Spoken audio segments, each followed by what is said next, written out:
to PwC IFRS Talks, your source for all things IFRS. I'm your host, Raihazah Shaikh. Today's topic is on the much anticipated exposure drafts, which were published by the International Sustainability Standards Board, also referred to as the ISSB. These exposure drafts were actually released on the 31st of March, so very hot press indeed.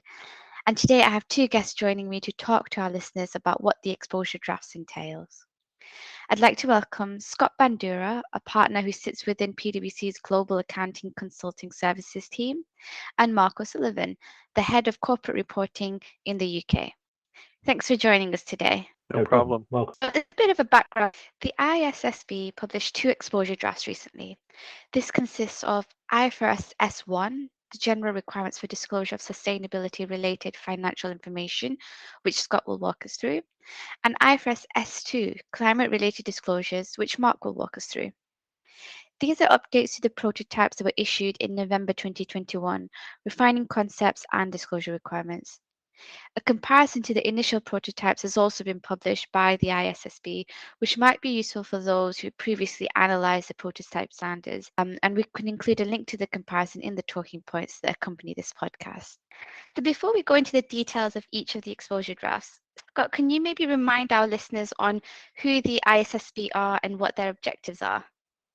Sure. Well, the ISSB was created by amending the IFRS Foundation's constitution to incorporate a new board, setting out, an international sustainability standards board, which would develop these sustainability-related disclosures. And really, the objective of that is to come up with a global baseline for these sustainability-related disclosures.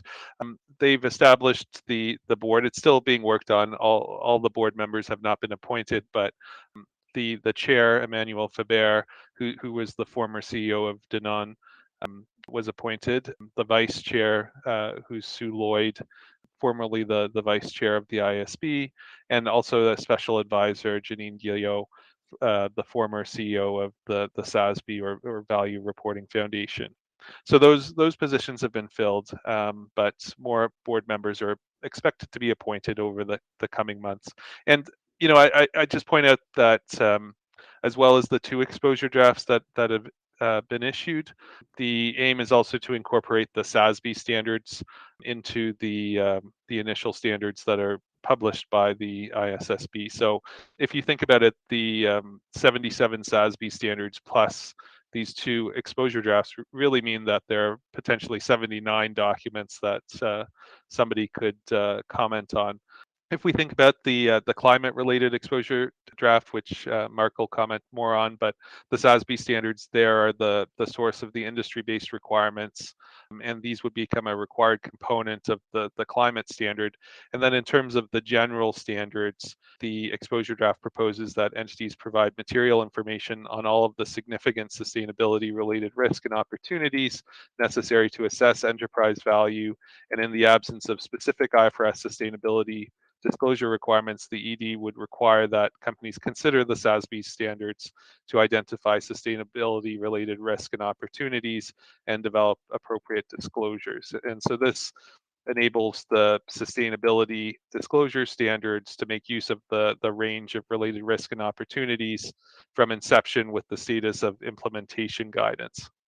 So just remember that it's not only the two exposure drafts, you also have to consider the SASB standards, and also there are some SASB standards in progress, which would also then be incorporated into the final sort of ISSB standards. So there's also the potential to comment on those SASB standards that are in an exposure draft stage. Thanks, Scott. So very much an evolving area with lots to come. So let's maybe start with the first exposure draft, which focuses on the general requirements of sustainability-related financial information. Scott, can you maybe summarize what the board intends to capture in this exposure draft? How is this ED different from financial reporting standard, for example? Sure. Well, I mean, if we compare it to IFRS, I like to think of the first standard as a bit of an amalgam of the conceptual framework, the IS1 presentation standard, and the IS8 accounting policies changes and changes in estimates and error standards. It does have a bit more teeth, at least initially, because it acts as a bit of a catch-all before the thematic standards are introduced. As mentioned, we have the thematic standard for climate, which Mark is going to talk more about, but that's the only thematic standard right now. So proposals in the general exposure draft would require an entity to disclose material information about all of the significant sustainability related risk and opportunities to which it is exposed. And the proposals include requirements and guidance to support the disclosure of material information about significant sustainability related risks not addressed by an IFRS sustainability disclosure standard. So not addressed by a thematic standard.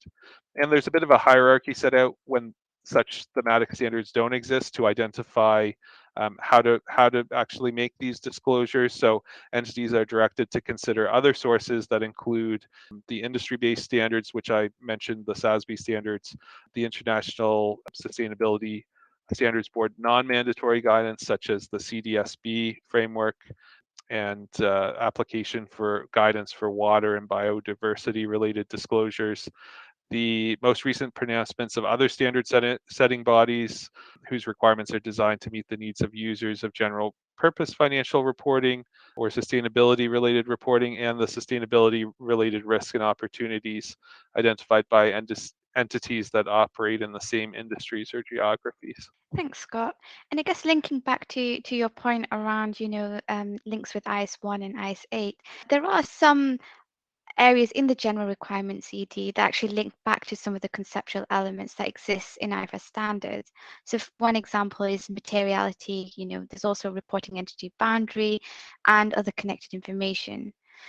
Beginning with materiality, what factors align to the existing interpretation under IFRS? Well, the way materiality is discussed, it's noted that materiality considers information necessary for users of general purpose financial reporting to assess enterprise value. So on that note, I would say it's broadly meant to be aligned with the definition in the ISB's conceptual framework for general purpose financial reporting and IS1, which is the presentation standard under IFRS.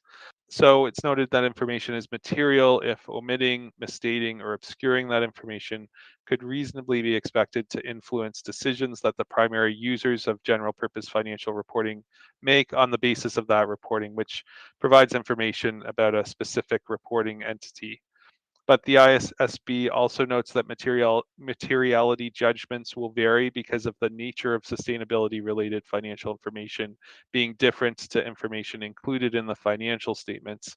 And whether information is material also needs to be assessed in relation to enterprise value. And because things are evolving so rapidly, sustainability related financial information may change from one period to another as circumstances and assumptions change and expectations from primary users of the information change. And I think because expectations from investors are still developing in this area, probably more so than in the financial reporting space, it's probably more of a significant issue for sustainability related information that perhaps information that wasn't material in prior periods now becomes material. So it's sort of a continuous judgment. Thanks, Scott. That's helpful. And so I guess what are the factors that differ in the ED? Maybe perhaps where there may be more guidance. Well, I mean, as I mentioned, the general standard is a bit of a catch-all before more specific standards are developed. And so this is probably a bit more relevant in the context of sustainability information than IFRS, because IFRS obviously has evolved over many years and has many more standards that are specific for different transactions, for example. I would say that there's much more information within the general standard about how a company develops and manages risks compared to perhaps IFRS. So the standard requires more, or the exposure draft would require more disclosure about governance. So the governance process, controls, and procedures that the entity uses to monitor and manage sustainability related risk and opportunities, the strategy of the entity, so the approach for addressing sustainability related risk and opportunities that could impact the business model and strategy over the short, medium, and long term, risk management, so the processes the entity uses to identify, assess, and manage sustainability related risks, and then metrics and targets, so information used to assess, manage, and monitor performance in relation to sustainability related risk and opportunities over time. And what are perhaps some of the general features that the standard is aiming to address? Well, I think one of the key areas here is connected information. So the linkage between sustainability related risk and opportunities and information included in the financial statements. So an entity would need to provide information that enables users of general purpose financial reporting to assess the connections between the sustainability related risk and opportunities, and to assess how information about these risks and opportunities is linked to information in the general purpose financial statement. So, for example, to allow users of general purpose financial reporting to assess connections and information, an entity might need to explain the effect of its strategy on its financial statements or financial plans, metrics and targets, etc., used to measure progress against performance. And the entity might need to explain, for example, how its use of natural resources and changes within its supply chain could amplify, change, or reduce its sustainability related risk and opportunities. So linking this information to the potential or actual effect on things like production costs, its strategic response to manage such risk, and its related investment in new assets. And it may also need to be linked to information in the financial statements and to specific metrics and targets that describe those connections. And I mean, I think it's also important that be clear in the disclosure, but also obviously balancing the need to be concise and provide relevant information. Thanks, Scott. So that's a really helpful summary, just a little bit on the background of the ED and what it's aiming to address. And there are other guidances that are also available. For example, the Task Force on Climate-Related Financial Disclosures, so the TCFD, or the EU's proposed European Sustainability Reporting Standards, the ESRAs. How does this exposure draft align with those guidances available? Well, certainly the TCFD forms sort of a key part, I think, of the ISSB standards, and they drew heavily upon that. There's also recently been an MOU, sort of a memorandum of understanding signed with GRI, the Global Reporting Initiative. So although GRI will still continue to exist separately from the ISSB and hasn't been consolidated like the Value Reporting Foundation, which is made up of the SASB, etc. The GRI will still operate independently, but they've agreed to work together and try to align where possible some of those standards.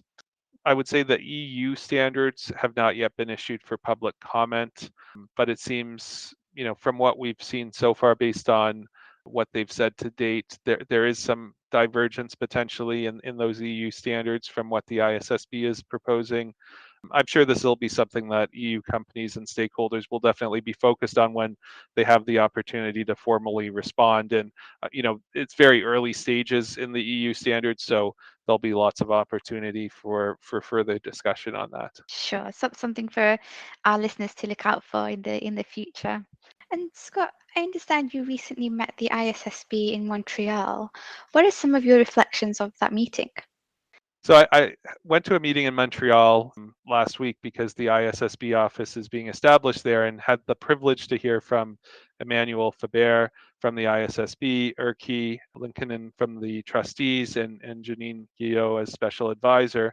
And I think they're all very inspirational speakers, and it was great to hear their enthusiasm and ambitions for a global baseline to be established. And I think they're really keen to get feedback from a wide range of stakeholders to make these standards fit for purpose.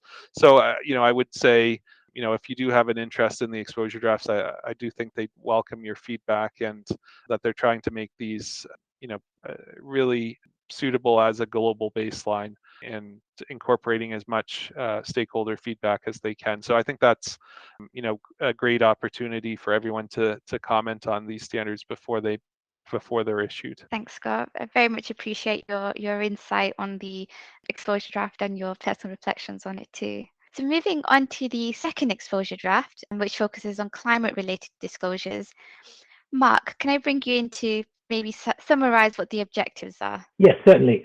So, thanks. So the exposure draft sets out, I suppose, the proposed objective for entities to disclose information about its exposure to climate-related risks and opportunities, thereby sort of enabling users of an entity's general purpose financial reporting to, firstly assess the effects of climate-related risks and opportunities on the entity's enterprise value, and that's a key phrase.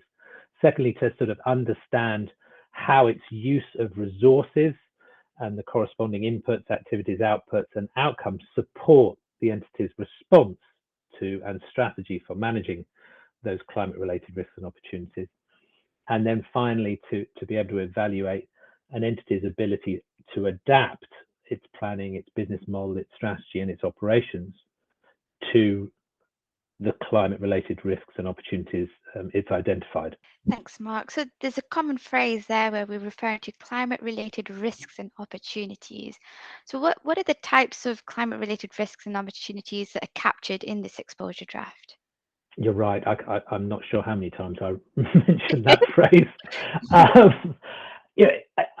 In all honesty, I don't think within this podcast I've got time to go into the specifics about the risks. But at a high level, the exposure draft is asking companies to identify, and it uses the phrase, the significant climate-related risks and opportunities that could reasonably be expected to affect an entity's business model. So it's key: business model, strategy, cash flow, and access to finance and its cost of capital over the short, medium, and long term. So it's quite all-encompassing. It categorizes climate-related risks and opportunities, as does the TCFD. So they're well-recognized phrases as both physical risks, so for example, extreme weather events, rising temperatures, and transitional risks, so such as regulatory, technological, or reputational risks. More specifically, the exposure draft then asks companies to provide information to support each risk, such as the time horizon over which each risk could reasonably expected to impact the business, how it defines short, medium, and long term, because clearly that will differ by industry or potentially organization, how it is responding to each of those risks, what are the transition plans it has in place, what are its climate-related targets, and I suppose just as importantly, what's the resilience of the business to the risks and opportunities, I suppose supported by its assessment of or use of or outcome of a variety of different scenario analyses that it might run. Thanks, Mark. And so, I mean, one of the points that Scott mentioned earlier was how the exposure draft encompasses the structure of the TCFD framework. From a content perspective, how does this second ED compare to that framework? You're right. I mean, both EDs are structured around the sort of four pillars of the TCFD framework, so governance, strategy, risks, opportunities, metrics, and targets.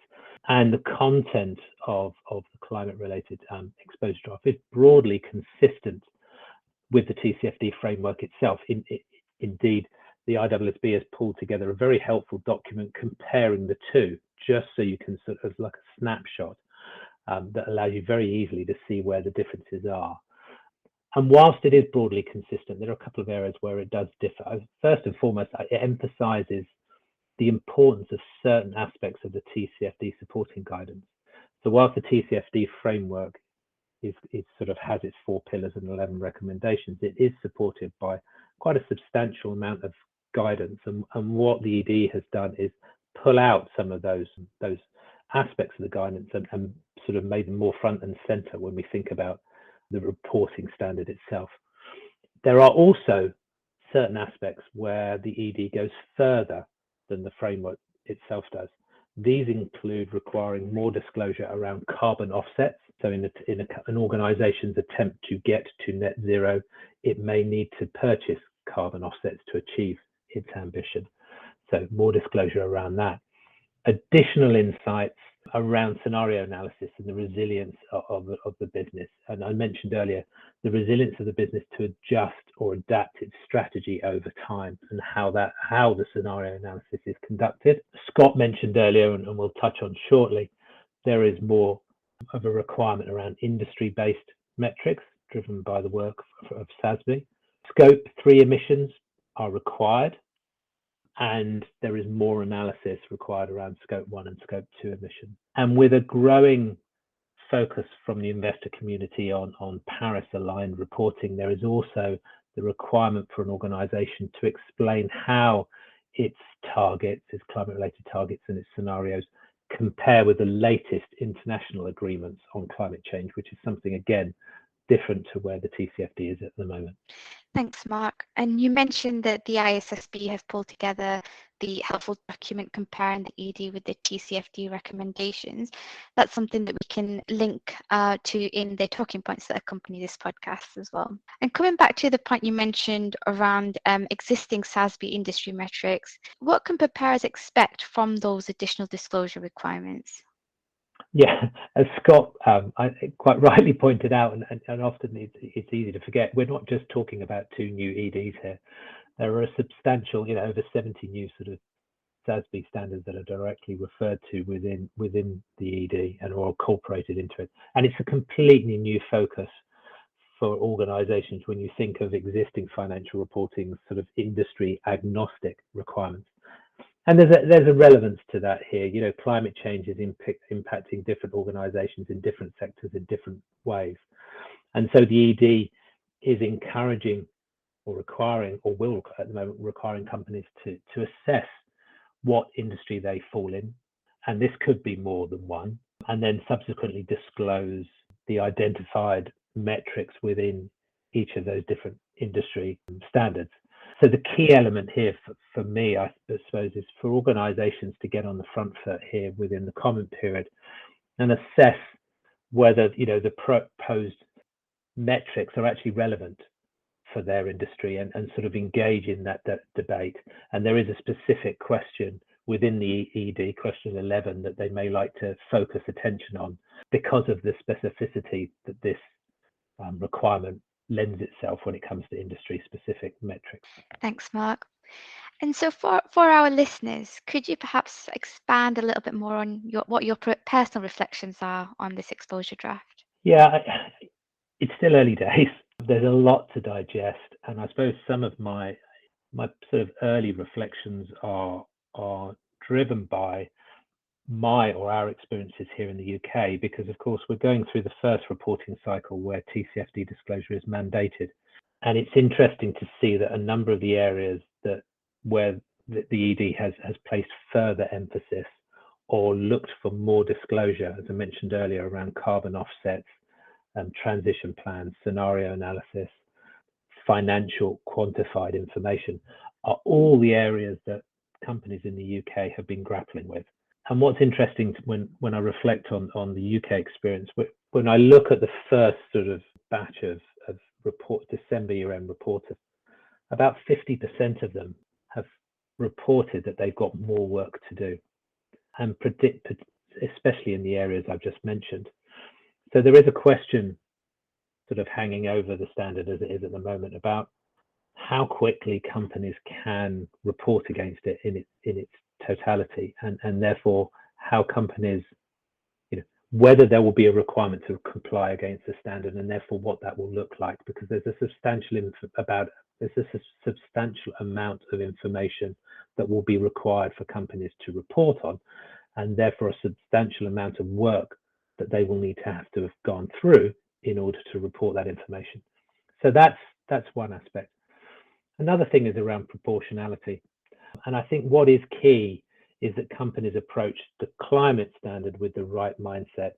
And that is having a clear understanding of the context and the requirements included within the EDS1. Because I think the importance of connectivity, the importance of the right mindset will lead companies to provide a proportional amount of information based on their assessment of risk and how important climate change actually is to their organization. Some of the other reflections I think that worth just sort of briefly touching on, I think there will be an ongoing debate about how the ED sits with other developments, both in the US and the EU and elsewhere. And I think it will be important for the ISSB to be clear about where the similarities and differences lie. I think there will be a debate around the assurability of the information. We're already seeing a lot of pressure from investors and others for companies to get some of this information assured, and I think the debate will need to be had about actually how much of the information in these standards is assurable in the current guide and what more needs to be done. And I suppose how these standards will play out over time and how they will all fit together when we think about the climate change one being the sort of first of a few. How does it all sit together so that organizations report the right level of information at the right time? So there's just some early reflections as we begin to reflect more on the ED.